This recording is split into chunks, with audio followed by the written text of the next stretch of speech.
hoy no estamos aquí para hablar de procesadores que necesitan una central nuclear para encenderse, ni de tarjetas gráficas que cuestan más que un riñón. Claro que no. Hoy venimos a hablar de la impotencia informática, de esa extraña época en la que la industria se obsesionó con meter un PC completo dentro de cosas que no debería tener un PC. Hablo de los AMD Geode, unos procesadores que nacieron con una relación complicada entre tres empresas. Estos mismos prometían ser el cerebro de tu refrigerador o de ese portátil revolucionario que iba a salvar la educación mundial. Pero prepárate, porque vamos a repasar la historia de un chip que irónicamente se calentaba menos que tu CPU actual en reposo, pero que nos dio más dolores de cabeza que intentar instalar drivers en Windows 98. Así que para entender de dónde salió este invento tenemos que rebobinar la cinta hasta el año 1997. En aquellos tiempos una empresa llamada National Semiconductor, o NatSemi para los amigos, tuvieron una epifanía. Su CEO miró al horizonte y dijo: el PC de escritorio va a terminar, el futuro van a ser los electrodomésticos inteligentes. Pero déjame decirte que tan equivocado pues no estaba. Y bueno, su plan era crear los Information Appliances, o en español un dispositivo de información, los cuales buscaban realizar una tarea sencilla muy específica, ya sea reproducir música, hacer fotos o editar texto. Lo mismo que hacían los teléfonos o asistentes electrónicos prehistóricos. Pues sí, querían que tu tostadora tuviera internet y que tu despertador leyera correos. Pero para poder hacer su sueño húmedo realidad, NatSemi compraría la moribunda Cyrix y su tecnología Media GX. La idea sobre el papel sonaba genial. Un SoC o System on a Chip que integraba procesador, gráfica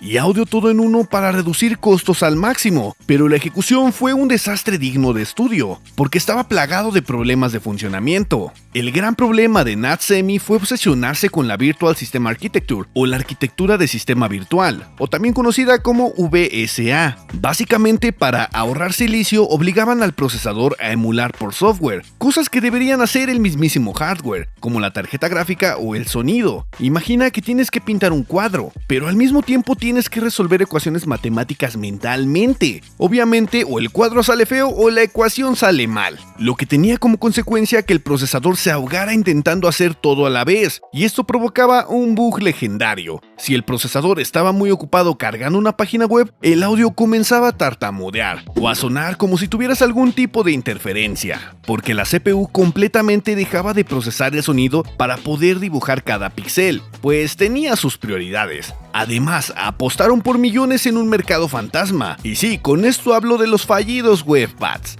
porque nadie quería navegar por internet en una pantalla táctil además horrible del año 1999.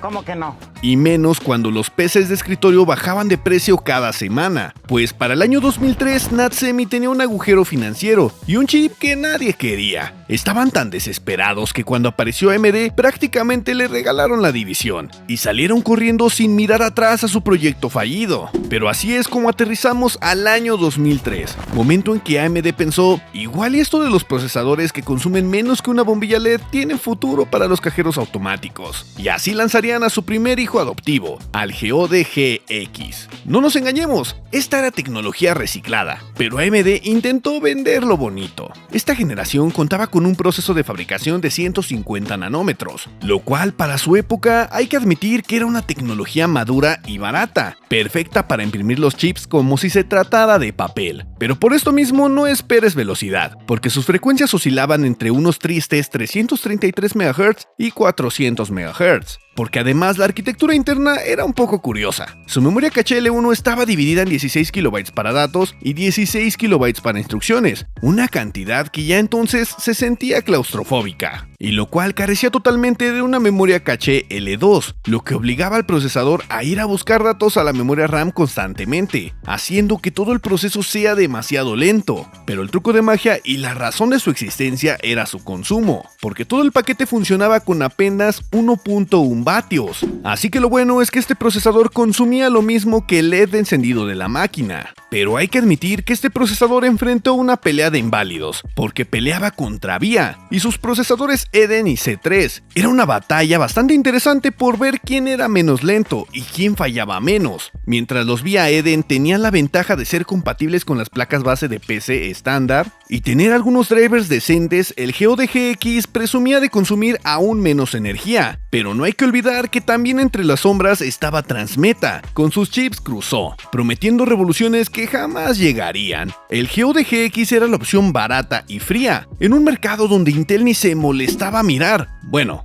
aún, porque sus Pentium consumían demasiado para competir aquí. Imagina al pobre técnico instalando este procesador en una pequeña máquina de oficina. Le prometieron el futuro, pero en realidad es que cuando encendías el equipo con Windows XP, te daba tiempo de leer el periódico o incluso de terminar tu carrera universitaria. El rendimiento gráfico además era inexistente, porque mover una ventana dejaba rastro en la pantalla, como si el mismísimo monitor tuviera una embolia cerebral o estuviera fallando. Pero eso sí, el silencio era absoluto porque no necesitaba un ventilador, lo cual te dejaba escuchar tus propias lágrimas de desesperación en alta fidelidad. Así que GeoD GX, aunque no utilices un ventilador, realmente eras bastante inútil. Pero antes de continuar con este video, voy a mostrarte un pequeño mensaje de nuestros sponsors, y tal vez encuentres el producto que estás buscando. Espera un momento, ¿quieres conseguir tu Windows y tu Office totalmente legal y a un precio realmente bajo? Pues aquí te traigo el mejor sitio confiable donde puedes comprar tu licencia tanto como para Office como para Windows, y también si los quieres comprar en paquete, ¿por qué no? Porque aquí vas a poder conseguir desde el mismísimo Office 2016 Professional Plus hasta el Office 2024 Home. Y déjame decirte que no tienes nada de qué preocuparte, porque te los traigo con un descuento del 62%. Y si te preguntas qué hay para activar tu Windows, pues vas a poder encontrar desde la licencia de Windows 10 Home hasta la de Windows 11 Pro. Y no solo eso, porque no voy a permitir que te comas el precio completo, y te traigo un descuento del 50% para tu licencia de Windows. Y como bien te lo dije, si quieres combinar y comprar tanto como Office como Windows 11, también están en descuento del 62%. Así que corre y compra tus licencias. ¿Estás cansado de tener problemas con la imagen de tu consola de videojuegos o de tu PC? ¿O tu monitor de 300 Hz solamente te muestra 60? Pues estos problemas son culpa de tu cable, y para ello te tengo la solución. Porque nuestros amigos de RuiPro nos traen cables tanto como HDMI como DisplayPort, y estos son de fibra óptica. Y con estos cables desbloquea el potencial de tu consola o de tu PC, y si visitas su sitio web tal vez te den un descuento. Así que claro que te recomiendo estos preciosos cables de RuiPro, los cuales buena tecnología con su fibra óptica. Así que corre porque se terminan. Pero ahora sí, continuemos con este video. Pero avancemos un poco el calendario y situémonos en el año 2005, cuando AMD decidió que ya era hora de pulir un poco el diseño. Así nace la familia GeoD LX, la más famosa y la más polémica de todas. Aquí se notó la ingeniería de AMD, porque refinaron el silicio para sacarle un poco más de jugo sin que el consumo se disparara, principalmente porque el proceso de fabricación se optimizó, manteniéndose en los 130 nanómetros, lo que ayudaba a reducir el voltaje necesario para poder operar. Gracias a esto lograron unas frecuencias mejoradas que subieron hasta los 500 MHz, y bueno, megahertz que hasta ahora eran reales, porque al menos estos 500 MHz llegaban al modelo LX800, y ojo aquí, porque aquí había un pequeño truco de marketing. Se llamaba LX800 para hacerte creer que iba a 800 MHz, utilizando el viejo truco del Performance Rating. Pero en realidad el silicio apenas si corría a 500 MHz. Era una pequeña mentira piadosa, pero algunos lo pasaban por alto. Pero este procesador no todo lo tuvo mal, porque la mejora verdadera vino en la memoria. Ahora el controlador soportaba memorias DDR1 de 333 y 400 MHz, lo cual era una bendición, porque esta memoria ofrecía un ancho de banda muy superior a la vieja y lenta SDRAM, permitiendo que el procesador respirara un poco mejor. En cuanto al almacenamiento interno del chip, la memoria caché L1 aumentó a 64 KB para instrucciones y 64 KB para datos, separados para evitar atascos de tráfico de información, y por fin pudieron añadir una memoria caché L2 de 128 KB, lo que suavizaba los tirones del sistema. Y lo mejor de todo es que con toda esta potencia extra, el consumo se quedó en unos ridículos y tan bajos 2.4 vatios. Lo malo es que la competencia se había puesto seria, porque VIA acababa de lanzar el C7, un chip que, siendo sinceros, le daba 1000 vueltas en potencia al GeoD, aunque se calentaba bastante más. Entonces Intel comenzaba a despertar, tratando de meter versiones capadas de su Celeron M en el mercado industrial. Pero también hay que reconocer que el GeoD LX sobrevivió no por ser potente, sino por ser ridículamente eficiente y muy barato, frente a un Intel que cobraba oro y un VIA que necesitaba ventiladores. porque aunque fracasó en los portátiles, el GODLX encontró su verdadero hogar en un lugar tan oscuro y lleno de humo, los casinos. Así que sí, AMD se armó su propio ecosistema con juegos de azar y algunas mujercillas. Porque resulta que gracias a que AMD le integró un motor de encriptación AES por hardware, algo muy avanzado para su pequeño tamaño, y un generador de números aleatorios real, se convirtió en el cerebro favorito de las máquinas tragamonedas. Así que si alguna vez perdiste tus ahorros en una tragamonedas en el año 2010, es culpa de un GODLX. Porque sí, funcionaban lentos, pero para quitarte el dinero eran muy seguros. Pero claro, no todo fueron risas y apuestas, porque esta generación protagonizó una de las mayores guerras contra la comunidad de Linux. La gráfica integrada era tan rara que los drivers oficiales de AMD eran un desastre, y constantemente binarios cerrados que dejaban de funcionar con cada actualización del kernel. La comunidad tuvo que pelear durante años para poder hacer ingeniería inversa y escribir drivers decentes, porque tener un GOD en Linux era condenarse a editar archivos de configuración en modo texto mientras llorabas porque el entorno gráfico no arrancaba.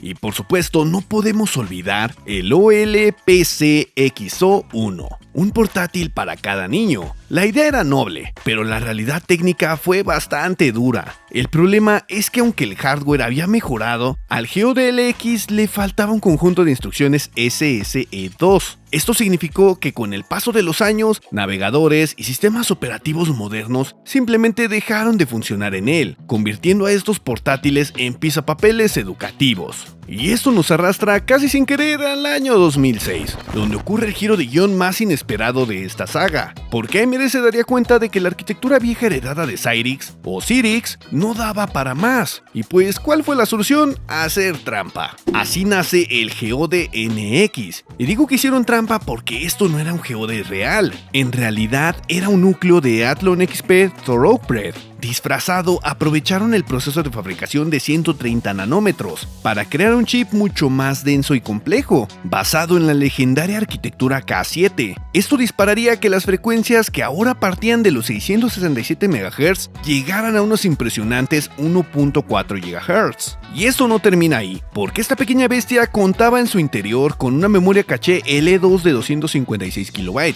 y además utilizaba el famoso socket A o socket 462, el mismo que utilizaban los ordenadores de sobremesa potentes de años atrás. Así que básicamente era un procesador de escritorio al que le habían bajado el voltaje para que no se calentara.